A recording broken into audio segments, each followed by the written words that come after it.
And remember to respond below with the number of tips that we gave you in this video to enter our giveaway, right? So in today's episode, we're going to protect this plant from our creatures that like to dig and eat dirt. And we're going to create a custom cover. Is that what it's called? What cover? Yeah. That will protect the plant while it still maintains the nice look since that is inside our home. So we're going to go from this to this. Beautiful and functional build. Plant protector. Plant protector, huh? Yes. Or dog. What did I say before? Dog defense. I didn't say it. I forgot. Dog perturber. Dog frustrator. Dog frustrator probably is correct. So stick around. Like always, we're going to show you every step of the way. Once again, we're going to go and use our trusty cedar posts. Pickets, not posts. That's the difference. The post is like that big square thing over there. Because That's they a smell post. good. And the pickets are small and thin. And again, this is an optional step. We have a planer, so we're going to plane them. This is not a finished project per se, so you don't have to do it, especially if you don't have a planer. If you do want to do it and you don't have a planer, however, you get the same results with sanding. Just takes you a little longer. A lot longer, probably. Right. But it's not a requirement for this particular project. Correct. It's just a preference. It's a look, yeah. So since we said you can do this using sanding, we're going to demonstrate a little bit of sanding on it.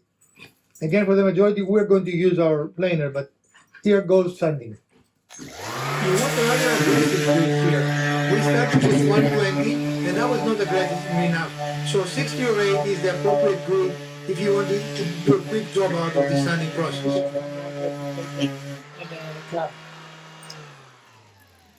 So as you can see, it's already started make a nice surface.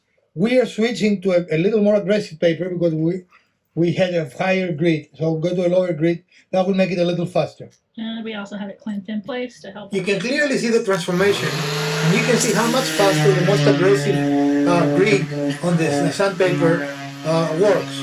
You see here it's getting very smooth, rather quickly, but arguably not as quickly as if you plane it. And we're going to use our planer in a little bit and we'll show you the difference. But you can get really good results with the sander. We're just going to take you a little longer than it took us. In any case, we like to use the tools we have, and I always recommend the same for you. If you have a tool, use it, but there is no need to have extensive tool collection in order to do most of the projects that we show you in this channel. Use what you have and just take your time. In about the same time that took us to make this little area, we're probably going to be able to do a full board. So let's do it. So ready? It is amazing the transformation that the planer does on a piece of wood, especially on these cedar pickets.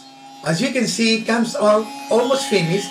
Sometimes we have to repeat it 1 or 2 times more, but in the vast majority of the cases, it comes almost finished out on the first attempt, much faster than using any other method, including sanding. What a wonderful result this is. And you can see the advantage now, right? The time that it took to make, what was that, a foot? Cleaning, we did a whole side. Again, you can get a similar outcome, but don't worry about that. If you don't have the machine, you just take a little longer. As I said before, it might take more than one time to go through the planer to get the perfect finish, as you can see here on this board. This is to a large extent due to small differences in the thickness of the board, which allow the planer to not be as efficient as if it was all the same thickness. Here you can clearly see before and after. I wanted to show you the clear difference that this machine does. You can see the board before, and it's almost finished in the after shot as it goes through the planer. An amazing transformation. This is a tool I really enjoy having, and ever since I bought it, Every time I use it, I'm amazed at how well it does. Again, another view of how this small machine transforms a piece in just minutes from a rough lumber to a perfect, almost finish. We do not need to do any more sanding. When it goes through the planer, the resulting product is quite finished and we have nothing else to do but just enjoy the piece. You see here that this board was a little cracked. It had two pieces, so we need to adjust the machine a little bit in order to correctly feed. And that's part of the process. You learn how to use the machine. You see the split in the board. But in general, this is a self-feeding machine. Once it starts processing the board, there is not much you can do. You just wait back, relax, and let it do its own thing. If you can afford a machine like this, I recommend it. Ours is not a very large machine.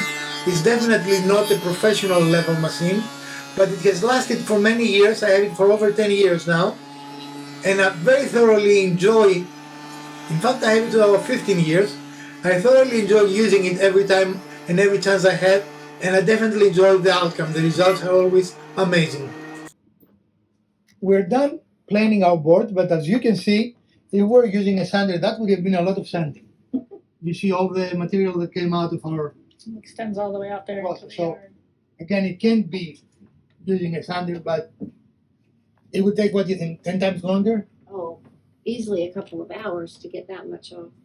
And now all the boards, 5 boards, both sides. now all the boards are smooth and finished and ready to go. So the next step is to rip our boards, and we'll start with one board or two boards that we'll rip. We're going to rip one board, and we decided this arbitrary, again, depends on you. We have a fairly large pot, it's about 20 and a half inches in diameter. And I mean, that's the dimension you have to go, right? It's the dimension of your pot. So out of each piece, we're going to get 3 lengths, and out of each width, we're going to get also 3. Right. So we're going to get 9 pieces out of it. So we're going to cut one and see if we need to adjust what we're going to do. So we set our saw here to 1.5 inches, and we're going to start cutting. The table saw is by far the quickest and easiest way to do rip cuts. However, a bandsaw or even a jigsaw will allow you to do that, or my new favorite, a track saw. A lot of companies now present tracks that you can adjust your normal circular saw for, and if you have a circular saw, it's worth the investment. Doing this kind of cut can be hard with other machinery, and while the table saw is still the king of these cuts, there are many options available today that they are much cheaper than a table saw and utilize much less space, especially if you have a very small workshop. So you can up your game very easily for a very small expense if you buy an adapter for your circular saw, or if you buy a track saw. So we have 2 pieces cut to width, 3 pieces, 2 pieces, you know. 2, 3. This is the new math. 2 pieces. Dos, tres. We have 3 pieces cut to width, and now we're going to go and set a 20.5 inches stop block on our saw, and we are going to cut a total out of, we're going to end up with 6, how many boards? 9. 9 math boards. Right. So here we are setting up the stop block. And again, we're just putting the blade to wherever we want it. And then at the end, we'll move that block. We will move this block here to meet that up and set it in place with the clamp.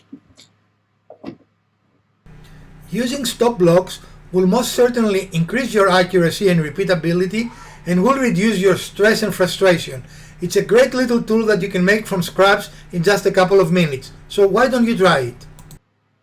And now each time we'll have the consistent length for all of our pieces.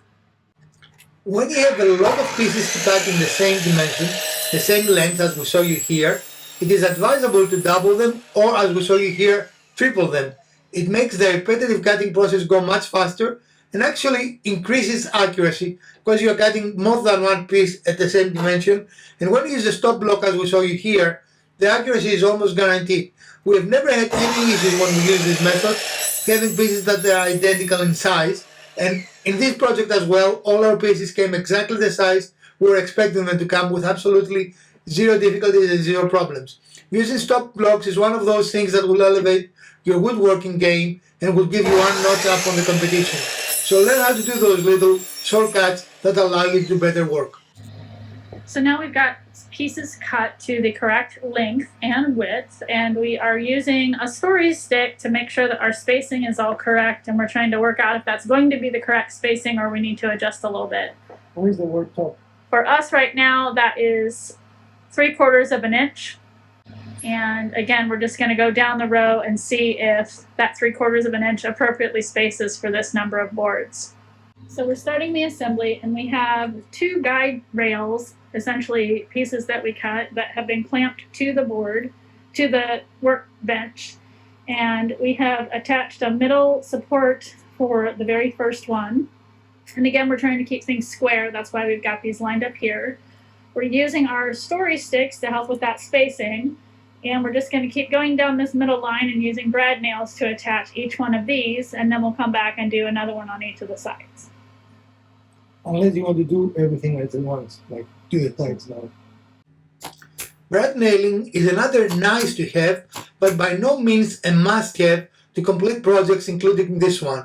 You can use short nails and a hammer. You can use small screws. There are many different ways to achieve that. We have the brad nailer and we use it because we try to finish quickly this project, as all projects, because we need to make the processing and also post them for your enjoyment. There is no question that brad nailing makes projects much faster to complete and is a very enjoyable thing. It keeps things nice together. But again, screws do the same thing as do small nails with a little hammer. As everything else we've said, power tools and brad nailers in general make things faster, but not necessarily better. And you have to be careful that you use the correct nails. Sometimes I've used the wrong nails because I forgot I have long nails in my gun, and of course the results were predictable. In this case, we ensure that our brad nails do not come through before we started the project. So this is upside down. The correct orientation is this. And we're going to put it, we're going to cut it now, right? So we haven't decided if we're going to cut it in a circle yet or not. But either we're going to cut some corners, don't cut corners. Don't cut corners. But we're going to tell you in a moment when we decide what we're going to do.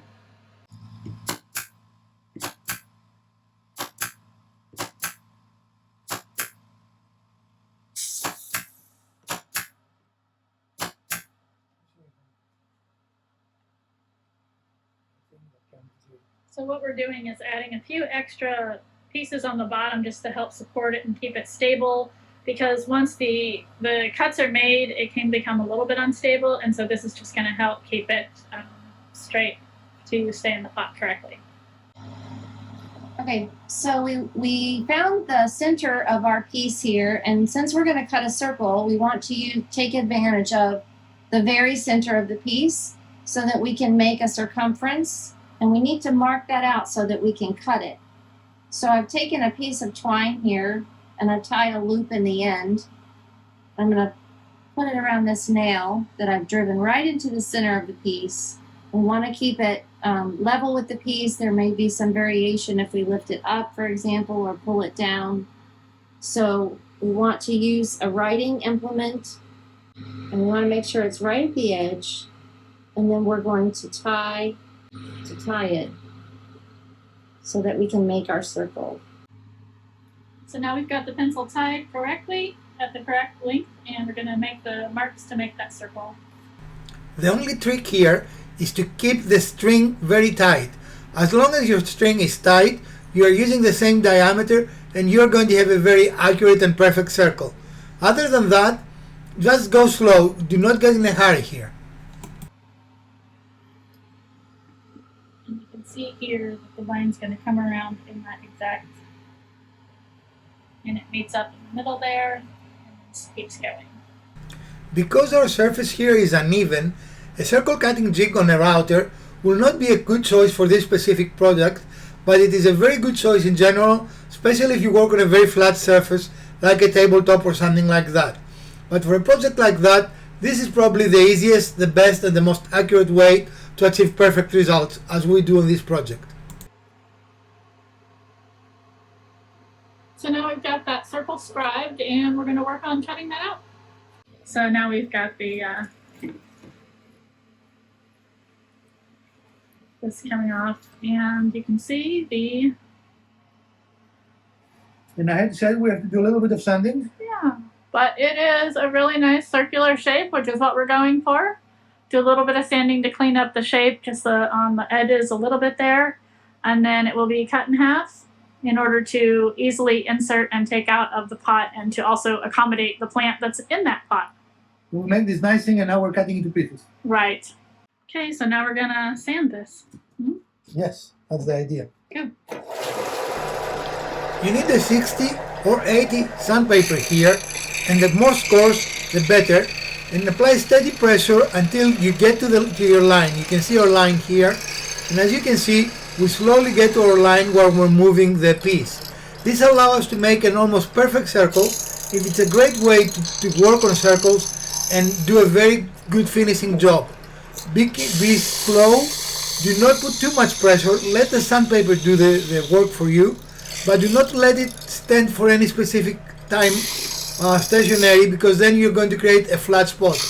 Remember, the point here is that you want to try to make a circle, not create a flat spot. So you need to constantly move while you're keeping the same pressure on your sandpaper on SanDisk. A SanDisk like that is probably the ideal tool for this specific project. So continue as long as you can, and then turn it over as we did here to take care of the little imperfections that you might have in your cutting.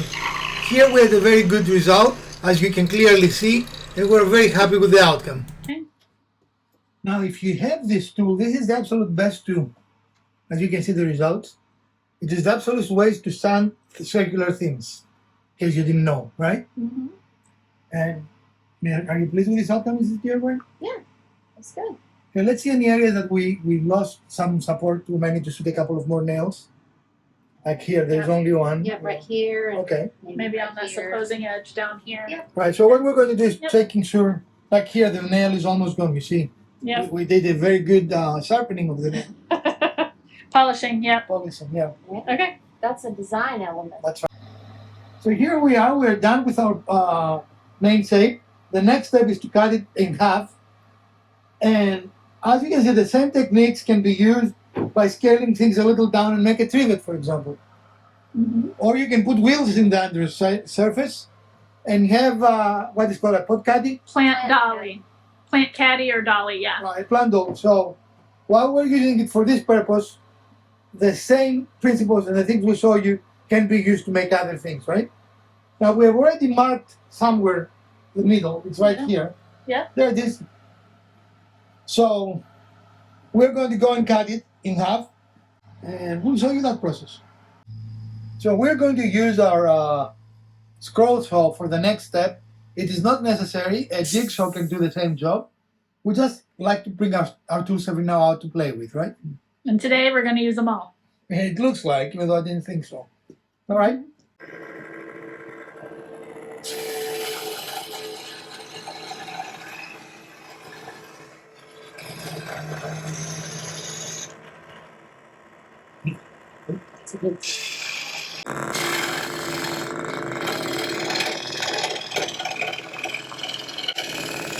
And I will then turn it off and go out. And come down to here.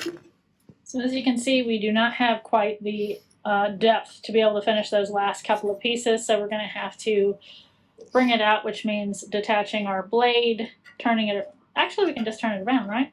Yeah. Yeah, we don't even have to do the whole rigmarole. Well, no, it won't work that way. Nope, because then I'll be cutting the Right, same way backwards. I came through. That won't work. So we will have to detach it and reassemble. Disassemble, reassemble. Well, not necessarily. We should be able to. Back it up. Be right back. Okay, no disassemble. We're just putting it in reverse. You might want to grab it here, so they can grab the part of it. Putting it in reverse, taking it out that way. It's a fairly thin scurf here, so you know. Yeah. Scurf? Scurf. Scurf. It's a new word.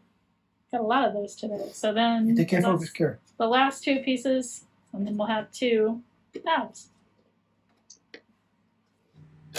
I'm leaving this footage to normal speed to demonstrate that the scroll saw is quite a capable tool if you have one in your arsenal. It is not as slow as people think, then it does a great job. It is not as fast as a bandsaw, but it is a very good substitute for a bandsaw if you have nothing else, and it's substantially cheaper. So here you see it in normal speed, and you can see what a great cut it does and what a small curve it leaves behind. Two pieces. Okay, here we go. All right, so here's our two pieces that we just cut apart. Before we did that, we took one of our larger hole saws. I think this may be a 5-inch. 5.5. 5.5. And we just positioned it in the center of the piece and then drew lines around the outside of it to give us a full circle so that we knew exactly where we wanted to cut once we had our scroll saw ready. So now let's get cutting.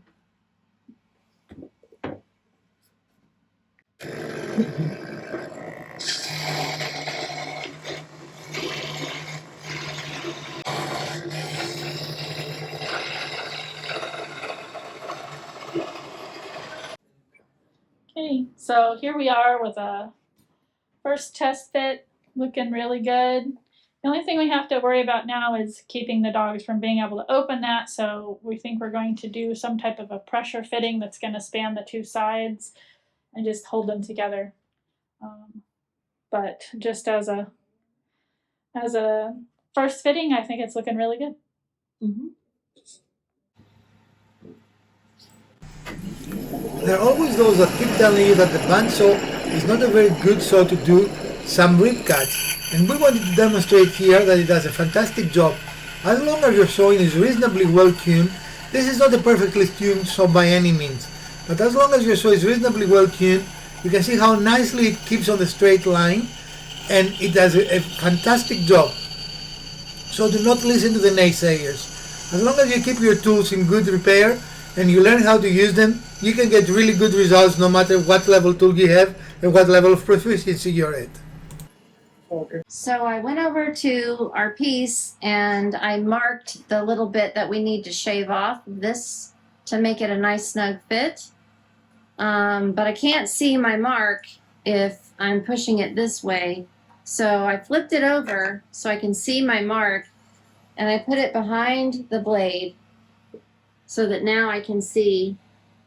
This way we can set our fence for a very good cut.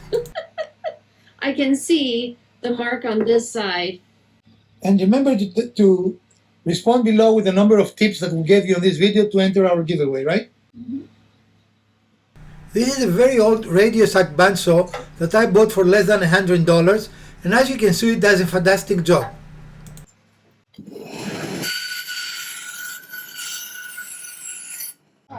Okay. You say. All right, so we have our, what are we calling these? Snuggie pieces? Friction feet. Snuggie pieces. Snuggies. No, friction That feet. are in the channels to hold the two halves together, and they're nice and snug.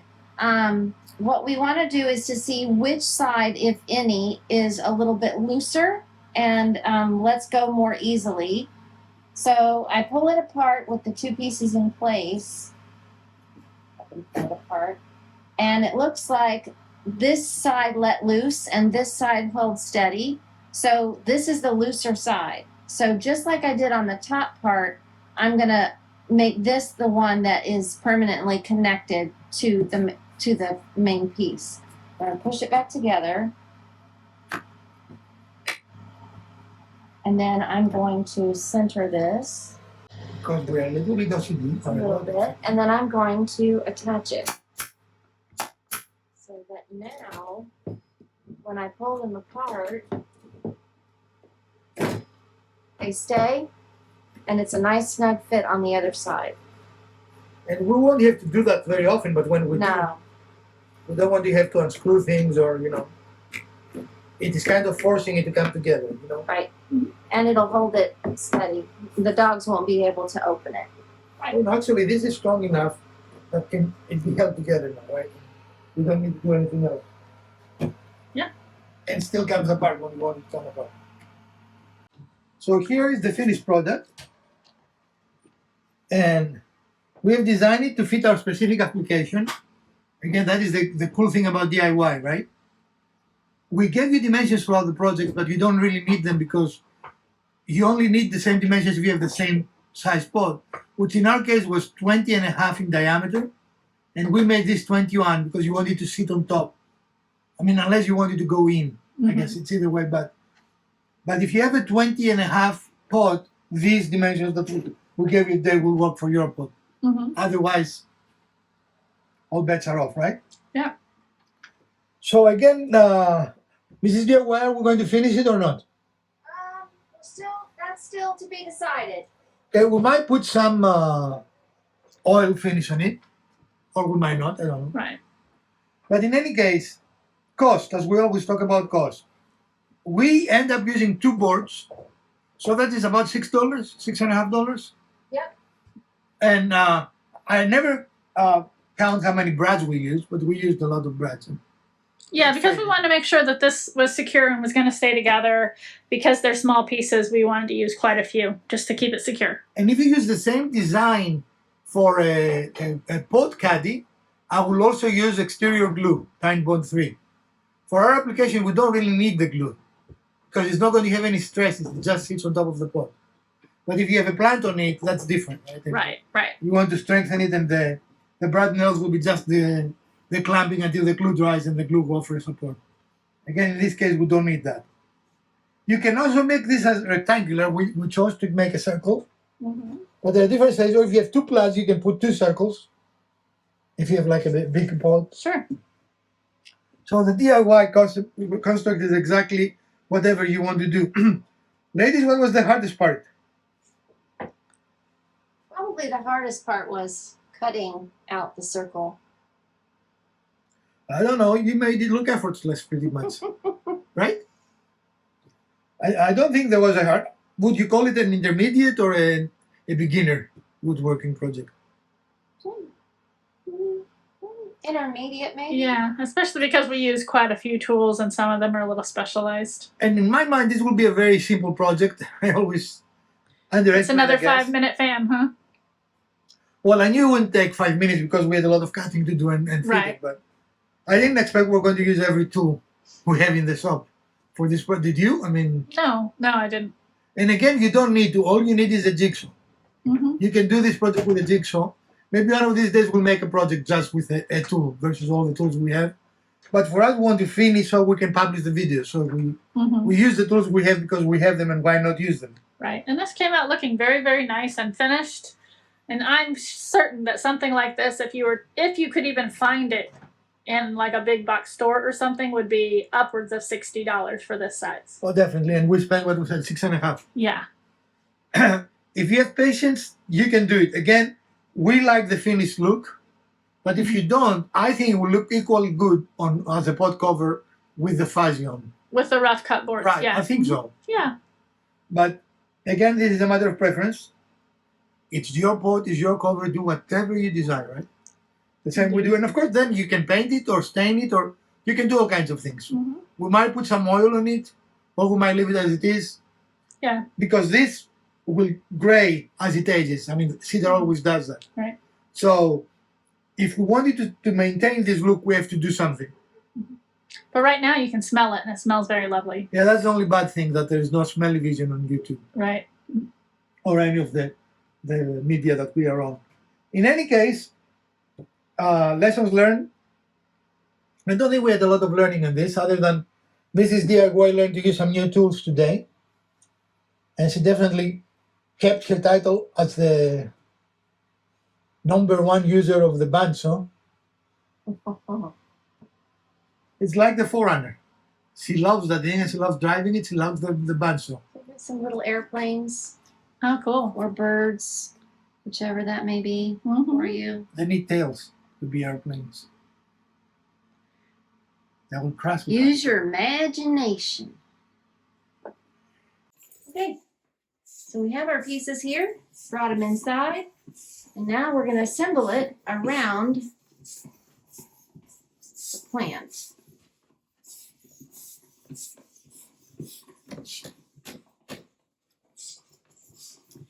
And these are snug, so that's why it takes a little bit of a finagling to get them in there to make sure they're going to stay.